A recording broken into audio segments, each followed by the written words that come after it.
Yo, what is up, you sexy ass motherfuckers? Welcome back to yet another Rome 2 Total War replay. Today we are going to be watching a replay sent in by the great Donald himself. It is a 3 versus 3 with Donald on the defending side and Rome on the marketable skills, and or Rome on the attacking side. It looks like we got Nabatea, Kush, Sparta versus Rome, Egypt, and Arverni. It's definitely going to be a great battle on a map that you don't see too often. Make sure you guys grab something to drink, something to eat, go jerk off a quick one, go call your grandmother and tell her that you love her, preferably not while you're jerking off a quick one. Do whatever you guys gotta do.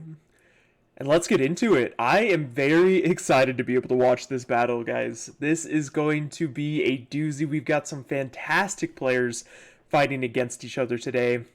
You know you can't go wrong with it, especially whenever you have both Donald and marketable skills in the same game. Oh my goodness, and it's been a while since we've seen this map too, so this is definitely going to be a really cool battle to watch. But looking over at the army comps, we've got Kush, of course, bringing some Kushite archers, not royal Kushite archers, which is a little surprising. Armored Shotel warriors, a lot of slave infantry.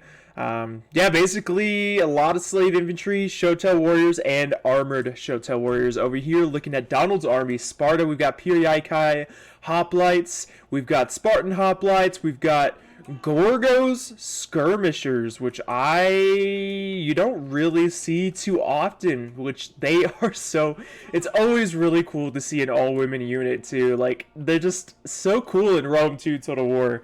They always have like specialty deals that go about them, so they're always fun to be able to watch too. And then, of course, we've got some more Spartan hoplites, Heroes of Sparta, and then Royal Spartans in the back. Last but certainly not least, we, of course, have the Nabatean army with some Nabatean axe warriors, some desert pikemen. We've got some desert hoplites and Nabatean heavy archers. Over here we've got Egypt coming in with some carrying axemen, Egyptian infantry, I'm hoping some thorax swordsmen, Galatian swordsmen, thorax swords, and Nubian bowmen, as well as some pikemen and royal peltas and Galatian guard. Looking over at Arverni's army, we've got a giant ballista ready to shoot its balls of justice upon the defending forces. We, of course, have a couple of units of Oathsworn, Chosen Swordsmen, and assuming Celtic warriors with some archers coming out of the woodworks.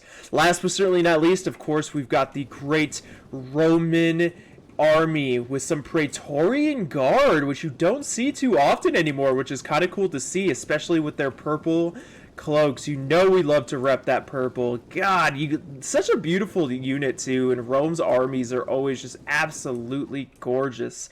Over here we've got some auxiliary Syrian archers, armored legionaries, and hastati as well. We've got a little bit of a sally out from Kush, bringing out some slave infantry, trying to stop the Romans from being able to push out a few different units here. And then we've also got Sparta moving out some Piriakai hoplites against the hastati, utilizing those tower defenses, as well as some skirmishers up on the walls to be able to rain fire upon the hastati of the Roman army. Beautiful to see, and Rome is quickly trying to push up some more units to be able to support their units as well. We've got Arverni beginning to break down a wall over here, and Egypt being the first one inside of the city with some Egyptian infantry getting a little bit peppered by some towers here, taking actually a decent amount of damage from these towers as well. Definitely a little rough for the Egyptians, but they are moving up a lot of units to be able to start supporting their brothers in arms. Over here, looking over at Arverni, he has begun the great sequence of breaking the wall. We've got a 62% destroyed wall and soon to be a completely demolished, but Sparta is here and ready to be able to hold against those that dare step foot within their walls. The slave infantry have broken, but the Piriakai hoplites, are the Piriakai hoplites as the game calls them, sitting back, relaxing, and doing as much damage as they possibly can against these Hastati. These Periodici hoplites are being completely surrounded by 3 different units of Hastati, but they are successfully able to begin breaking that initial unit of Hastati, and the more units that they can break, the more units that the rest of the Roman army is going to have to send in order to take these walls. These hoplites are doing an amazing job of really holding off the attacking forces and allowing their ranged units to just rain hell upon these Hastati. These poor bastards. Holy smokes. Looking back over at Arverni, they've began to break through. God damn it, break through the walls, and they're just kind of sitting back, relaxing, and waiting for Rome to kind of focus down these hoplite units and break through the defending forces. We've got Kush over here with a destroyed ballista. Sadly, they're not going to be able to utilize this ballista and fire upon the ranks of the attacking forces because the towers were in a great position. Well done by the attackers as well.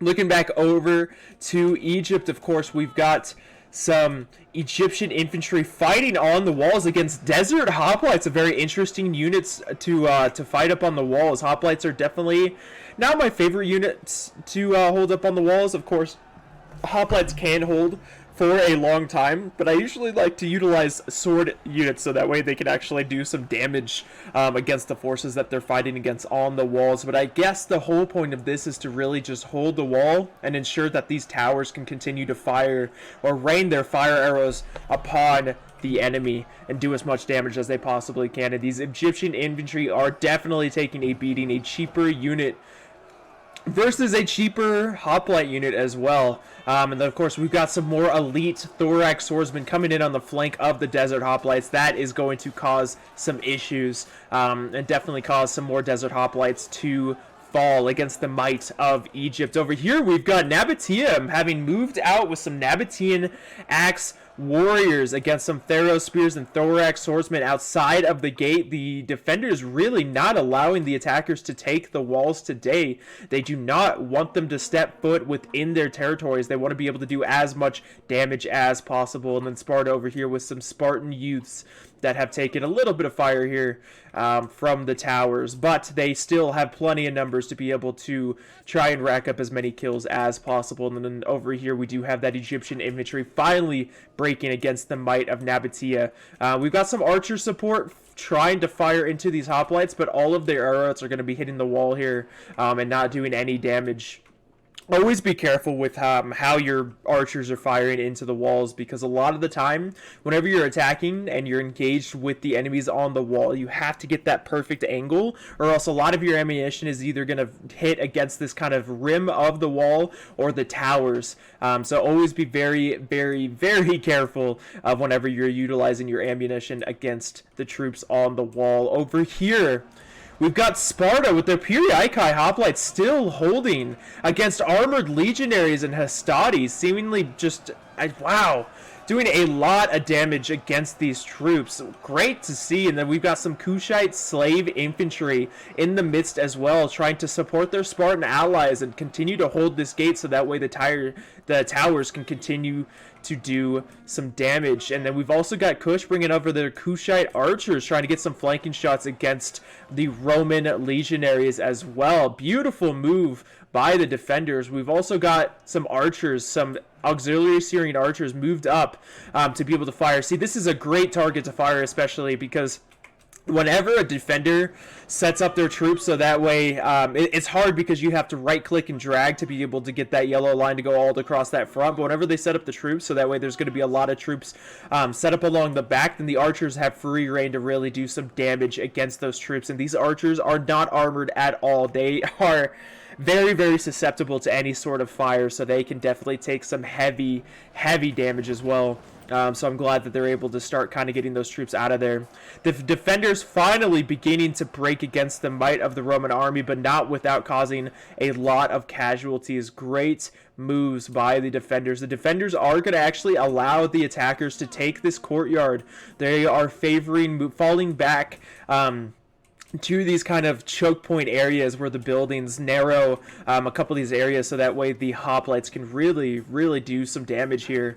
So there we go. We've got some Spartan youths ready to take some initial volleys from some Celtic warriors, and then some Spartan hoplites close. Excuse me, guys. Sorry, I just woke up and I've only had one cup of coffee today. But we've got some Spartan hoplites close behind, charging in to be able to support their use to ensure their survival, so that way they might become a more powerful and valiant warrior in the future. But yeah, support them against their struggle with the Celtic warriors. We've got the Spartan youths beginning to break, but that's okay. We've got the more elite Spartan hoplites close behind and ready to be able to do as much damage as possible against these Celtic warriors. Moving back over to Kush, we've of course got some Shotel warriors in the fray fighting against some Celtic warriors. The Celtic warriors doing a great job of moving off to the side, so that way their other units can really utilize their javelin capabilities and throw into these Shotels, which is really what you have to do. Utilize your ranged capabilities and throw into these Shotel warriors, because they are very dangerous, very powerful warriors, and they will kill a lot of your men. Great moves by both Sparta and Kush, utilizing their ammunition against these Gallic hunters, really just trying to ensure that the attackers cannot utilize their range capabilities at all. Over here, this Puriaikai hoplite is still alive, still hanging out at this gate, still holding, trying to make sure. Oh no, oh no. Please move the Spartan hoplite. Please move the Spartan hoplite. Oh.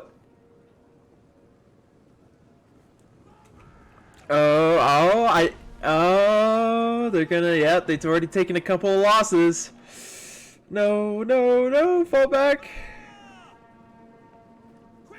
No, oh no, the Spartan hoplite's taking a little bit of damage from that collapsed wall. Always a sad sight to see whenever a Spartan dies from a falling brick.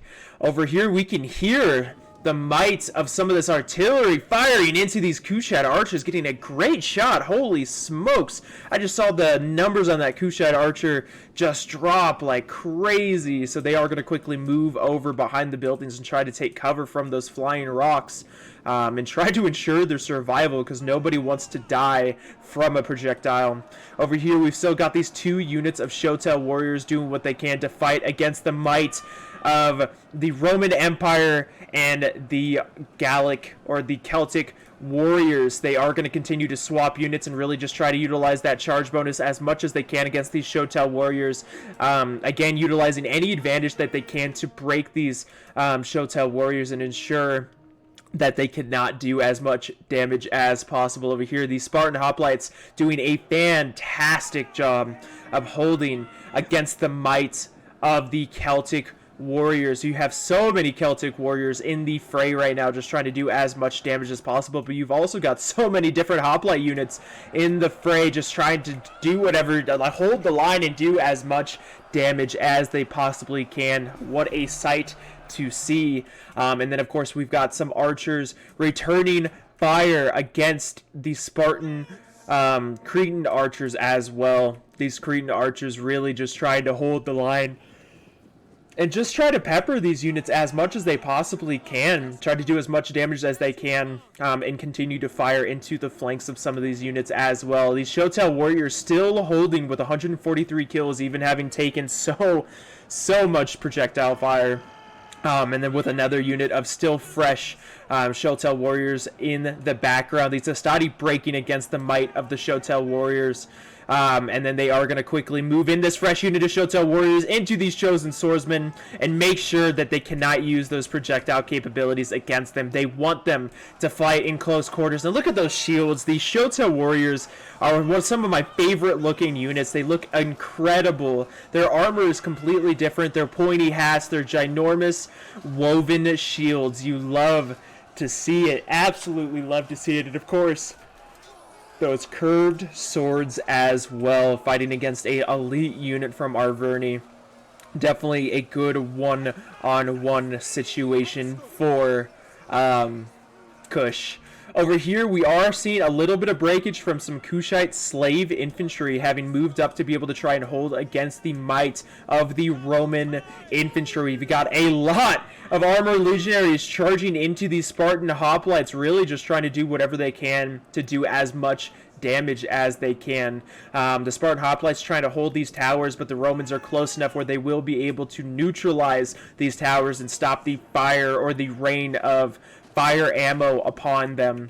Over here, we've got some mercenary Cretan archers able to really fire onto the flanks of these Roman troops and get a lot of damage output off. Always good to see. And our Verni moving in a lot more troops as well. Some more chosen swordsmen and some more Gallic hunters to be able to support this front line. Oh, we've got some armored Shotel warriors in the fray now as well. This initial unit of Shotel warriors finally breaking, but not after getting around 160 kills, with 2 units of Shotel warriors still in the fray, still doing as much damage as they possibly can. But our Verni again doing a great move, moving in and trying to really utilize their projectiles to the best of their ability, and really just try to kill as many Shotel warriors from afar as they possibly can. We've got some Kushite archers over here firing into the flanks, into the midst of our Verni, just trying to do as much damage as they possibly can. These Praetorian Guard really getting peppered by range, which Praetorian Guard are much like Shoto warriors. They are a very powerful unit and definitely someone you want to be able to shoot into the flanks of, so that way your troops don't have to worry about fighting them one-on-one in melee. They are a very powerful, stop looking at their ass real quick, but a very powerful troop. And those, God, I love those purple capes. They are a amazing unit, so bloodied, but ready to continue to the fight and really do as much damage as they possibly can. These Spartan hoplites holding the line against such elite units. We've got some chosen swordsmen now moved into the fray to try to do as much damage as possible. We've got Nabatea moving over some axe warriors to be able to help hold that line and try to do some damage as well. So allies definitely supporting each other. Looking over at Egypt. Oh, we've got Nabatea out here with some desert heavy lancers as well as their general unit of Nabatean noble cavalry, ready to be able to charge in at a moment's notice once they find a weakness within their lines. Over on the walls, Nabatea is still utilizing their desert hoplites to continue to hold against these thorax swordsmen and holding for a very long time. Well done by Nabatea, and having broken the units that were holding or attempting to attack on the walls over on the left side as well, using their desert hoplites. A unit that I wouldn't have never thought to utilize on the walls, but breaking a lot of units with them. Very well played by Nabatea. Always good to prove me wrong. Always good to prove me wrong. And then, of course, we've got Sparta over here with the units of Heroes of Sparta. A very powerful unit ready to support their ally at a moment's notice. Looking back over at Rome, they are utilizing their numbers. We've got Kush moved up with some Shotel warriors to be able to help support their Spartan ally. Spartan hoplites going to retreat and kind of cycle out with these Shotel warriors. Rome really moved in with their armored legionaries. Kush trying to do what they can to be able to try and hold these guys back, but they see that they are losing this position, so they are going to begin to kind of fall back here a little bit. Both the Spartan hoplites and the Shotel warriors are actually going to go ahead and move back up and engage with these Roman troops and try to do as much damage as they possibly can.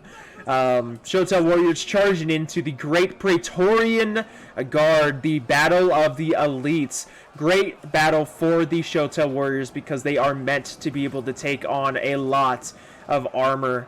Their swords are great at slicing through armor as if it's butter. Always good to see. Always good to see. Looking back over, these Gallic hunters are getting absolutely peppered by the might of the defending archers, breaking, not allowing these attacking archers to really utilize their ammo to the best of their ability. They do not want to see their men die from ranged units, but Rome is moving in their more armored auxiliary and Syrian archers now that the defenders have really kind of utilize their ammunition or a lot of their ammo. They're going to move in with their archers and try and counter the might of the Nabatean heavy archers, Kushite archers, and Cretan archers.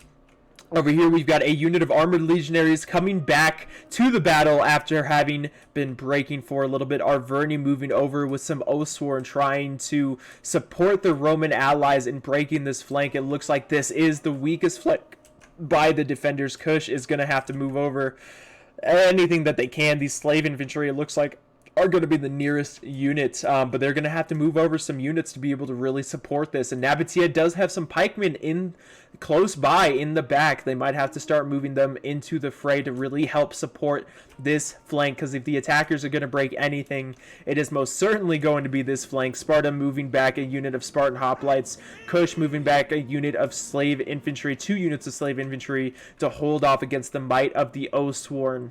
2 units of Oathsworn.